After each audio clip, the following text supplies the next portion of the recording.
कोई दैविक शक्ति देवी देवता को अगर श्राप मिल चुका है, वह अन्य श्रेणी में चले गए हैं, तो उनको उस श्रेणी से मुक्त होने के लिए अच्छे कर्म करने होते हैं। सिर्फ वही आत्माएं जो परमात्मा स्वरूप होती हैं, जो देवी देवता स्वरूप होते हैं, जो श्रापित होते हैं, उनको ही यह अवसर मिलता है, अपने आप को जान पाते हैं और अपनी बुद्धि का सही इस्तेमाल कर पाते हैं और अपने आप को भगवान की श्रेणी में ला पाते हैं। तो उनको मुक्ति चाहिए उस श्रेणी से, अपना असली स्वरूप में उनको वापिस जाना है, उसी देवी देवता के स्वरूप में वापिस जाना है। उनको सजा मिली है, सजा भुगत रहे थे, इसलिए सजा से मुक्ति के लिए पुण्य का काम करना होता है ना। हम इंसानों के लिए यही रूल है, अगर हमने अधर्म किया है, पाप किया है, हमें कुछ ना कुछ दान पुण्य करना पड़ेगा, गरीबों का सहयोग करना पड़ेगा, किसी दुखिया लाचार की मदद करनी पड़ेगी, तब हमें उस पाप कर्म से मुक्ति मिलती। यही नियम सब जगह लागू होता है। और कोई भी अन्य प्रजाति में कोई भी ऐसा रोल किसी का है जो भगवान की तरह पूजा जाता हो, तो वह इसीलिए है, वह एक देवी देवता ही है जो श्राप मुक्त होने के लिए श्रेणी में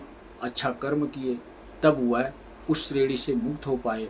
अन्यथा इस दुनिया में, इस संसार में सिर्फ इंसान ही एक ऐसा प्राणी है जिसको जन्म जाति बुद्धि मिलती है, दिमाग मिलता है, सोचने समझने की शक्ति मिलती है। अपने दिमाग का इंसान सही इस्तेमाल करे तो वह भगवान बन जाता है। अगर अपने दिमाग का इंसान गलत इस्तेमाल करे तो वह भगवान नहीं, हैवान बन जाता है। वही इंसान राक्षस कहलाते हैं। लोग समझ गए होंगे, कलयुग में इंसान ही तो राक्षस है। अगर हम सही रास्ते पर नहीं चल रहे हैं, अपने आत्मा को नहीं जगा रहे हैं, अपने आत्मा के माध्यम से उस असली भगवान को नहीं पहचान रहे, तो हम राक्षस हैं। सत्य यही है।